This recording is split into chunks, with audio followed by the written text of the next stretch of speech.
நார்மலாவே உடல்ல ரத்த சர்க்கரை அளவு குறைவா வச்சுக்கிறது எல்லாருக்குமே நல்லது. அதுவும் குறிப்பா சர்க்கரை நோயாளிகள் உடல்ல ரத்த சர்க்கரை அளவு அதிகரிக்காம கண்டிப்பா பாத்துக்கணும். வாழ்க்கை முறை, சரியான நேரத்துல மருந்துகள் சாப்பிடுறது மாதிரி உணவு முறையிலையும் கவனமா இருக்கணும். சில மாதிரியான உணவுகள் இயற்கையாவே உடல்ல ரத்த சர்க்கரை அளவை குறைக்கும். அப்படிப்பட்ட பெஸ்ட் உணவுகள் என்னன்னு தான் இன்னைக்கான வீடியோல நாம பார்க்க போறோம். வீடியோ ஸ்கிப் பண்ணாம ஃபுல்லா பாருங்க, ரொம்பவே யூஸ்ஃபுல்லா இருக்கும். வீடியோக்குள்ள போறதுக்கு முன்னால வீடியோக்கு லைக் பண்ணிட்டு உங்க ஃப்ரெண்ட்ஸ் அண்ட் ஃபேமிலிக்கும் ஷேர் பண்ணிக்கோங்க. அண்ட் நம்ம சேனலை மறக்காம சப்ஸ்கிரைபும் பண்ணிக்கோங்க.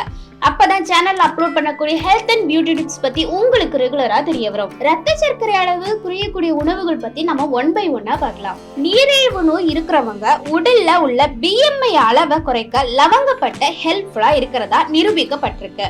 லவங்கம் பல மாதிரியான ஊட்டச்சத்துக்கள் நிறைஞ்ச ஒண்ணு. இத உணவுல சேர்த்துக்கிறப்போ அந்த ஊட்டச்சத்துக்கள் உடல்ல இணையுது. அது மட்டும் இல்லாம இதுல உள்ள மருத்துவ குணங்கள் உடல்ல உள்ள லிப்பிட் அளவு சர்க்கரை அளவை குறைக்கலாம். தேநீர், உணவு, சாலட்னு எல்லாத்துலயும் இதை நம்ம எடுத்துக்கலாம். ஓக்ரா அண்ட் பிந்தின்னு அழைக்கப்படுற வெண்டைக்காய் பிளவனாய்டுகள்ல சிறந்த மூலமா இருக்கு. இந்த பிளவனாய்டுகள் அப்படின்றது நம்ம இதயத்தோட ஆரோக்கியத்தை அப்கிரேட் பண்ணக்கூடிய ஒரு ஆன்டி ஆக்சிடென்ட்ஸ். இது பாலிசாக்கரைடுகள் அப்படின்னு சொல்லப்படுற உணவுகள்ல இருக்கு. ஒரு ரீசர்ச்ல பாலிசாக்கரைடுகள் ரத்த சர்க்கரை குறைக்குதுன்னு நிரூபிக்கப்பட்டிருக்கு. ப்ரோபயாட்டிக் குடலுக்கு நன்மை தரக்கூடிய பாக்டீரியாக்கள் கொண்டது மட்டும் இல்ல, இது உடல்ல சர்க்கரை அளவை குறைக்கவும் உதவும். உடல்ல ரத்த சர்க்கரையை குறைக்க ட்ரை பண்றப்போ ப்ரோபயாட்டிக் நிறைஞ்ச உணவுகள் இதை ஊக்குவிக்குது. தயிர், யோகாட் சுலபமா கிடைக்கக்கூடிய ப்ரோபயாட்டிக் நிறைஞ்ச உணவு. இருந்தாலும் அதிகமா இனிப்பு இருக்க யோகாட்டை நீங்க அவாய்ட் பண்ணிக்கணும். பருப்பு வகைகள்னா அதாவது பீன்ஸ் வகைகள், கொண்டைக்கடலை மாதிரி பயறு வகைகள் எல்லாத்தையும் உள்ளடக்கிது. இது எல்லாம் உடல்ல ஈஸியா கரையக்கூடிய நார்ச்சத்து நிறைஞ்சது. நார்ச்சத்து நம்ம உடல்ல செரிமானத்தை மெதுவாக்க உதவுது.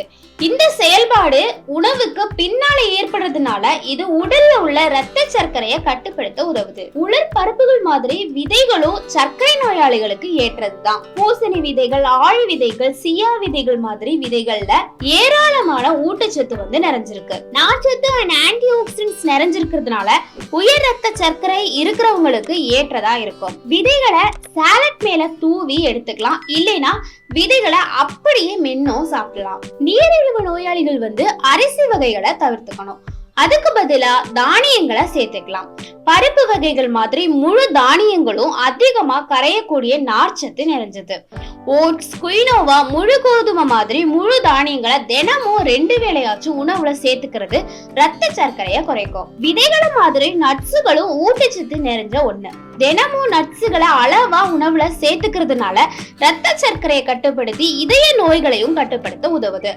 பாதாம நைட்ல ஊற வச்சு தோல் உரிச்சு எடுத்துக்கலாம். மத்த பருப்புகளை அளவா சேர்த்துட்டு வந்தா நீரிழிவு கட்டுக்குள்ள இருக்கிறது மட்டும் இல்லாம ஆரோக்கியமும் அதிகரிக்கும். நீங்க அசைவம் எடுத்துக்கிறவங்களா இருந்தா முட்டை சேர்த்துக்கலாம். முட்டையில ஏராளமான ஊட்டச்சத்து நிறைஞ்சிருக்கு. இதுல புரோட்டீன் அதிக அளவுல இருக்கு. நீங்க ஹெல்த்தியான உணவை கடைபிடிக்க விரும்பினா அதுல கட்டாயமா ஒரு முட்டைய சேர்த்துக்கணும்.